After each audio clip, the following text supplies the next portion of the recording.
So here we are coming up to Harvard Square. It was 1986, 1987 when Bill Walton was playing for the Celtics. And we sat down and we were having some coffee down here after practice one day. And he had just been traded to the Celtics, and after leaving UCLA, and he was, I think it was at Golden State, and then he was at Stanford for a while. I think he was at the Stanford Law School. But anyway, when he came out here, we kind of connected, and he was staying in Porter Square, and talk about, you know, what am I going to do after football? You know, what am I going to contribute? What am I going to use my skills and the gifts that I have to do more? For some people, that's a difficult question, because you've been so embedded in what you do, then to be able to find a whole new way to recreate yourself.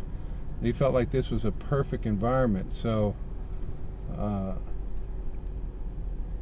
I decided might as well give it a shot, knowing that I wasn't going to be spending much more time in the NFL. I had injuries.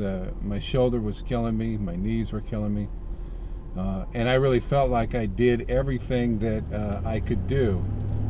And so I had to turn down Harvard once when they were recruiting me out of high school to play football. And so, and I had to turn them down once during my career because, you know, they wanted me to come to the graduate school in the off season, and I just didn't have time. Plus, I was working on the collective bargaining agreement, because we knew that we had to lay down the new structure of what the league was going to look like for the next 20 to 30 years. And with the changes that were occurring because of the new TV contracts, and as Pete Rozelle decided to sell the NFL package, which was brilliant, break it up into sections, so you're not just selling the NFL game. You could sell the Thursday night to one network, you could sell Monday night to another network. So by thin slicing the business, everyone was going to make more money, but the ball players had to come to an agreement, not just for the retirement benefits, but also for their fair share. And at that time, we didn't have free agency. And I was one of the authors with Marvin Powell and Reggie White and Gene Upshaw of the free agency agreement. So it was during that time that we were meeting and talking, doing all our strategic planning for the launching of what was going to be a very difficult labor negotiations, because we knew we had to open the door of free agency. It just didn't make sense to be in a business, in a league, and as a ball player, you never had the opportunity to play where you'd like to play, or you never had an opportunity to test the free market. And there's just something about that, even though as ball players you're paid well, there's just something about the inability to pick and choose where you'd like to play, and the inability to negotiate your salary based on a fair market value. That was rather difficult for me and a lot of the other ball players. I think if you build a business, you grow the business, you should be able to get paid whatever the market bears. So anyway, it was during that time, working on the collective bargaining agreement, that I used to come out and hang out in the square and just see a different side of life, just being invigorated by the intellectual challenges and the questions and the creativity. So working on the collective bargaining agreement, Harvard came after me again and offered me a free year of worth of credit if I go to, and I could go to their business school, but I just couldn't do it. So as you look around us, to the right here is the more of Harvard University and the campus and the students and so forth, and it's a wonderful place.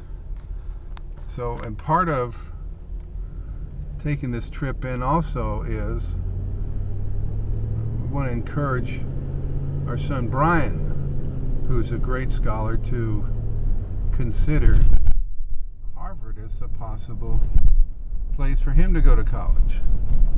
And we talked about Yale too, but this is a trip where we wanted to share a little bit of that with him.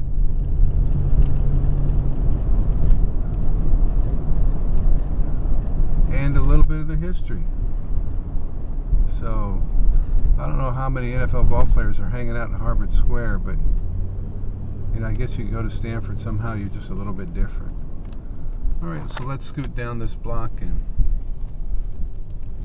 what's great is about the area, there's so much you walk around and see and exchange, and in every conversation and every person you meet, you're going to learn something new as people travel here from all over the world to study and to be in an environment that's so challenging and so intellectually stimulating that you can't help but benefit by so many diverse people, asking big questions and challenging ways you think. So, okay, we're going to head on, continue with our tour here, and we will catch up with you in just a moment. Part of the goal of the 525 Club is to create the same sort of challenging, invigorating environment for business leaders and professionals who want to stretch to the next level and benefit from the swarm intelligence and the new thinking that is just vibrant in an environment like this.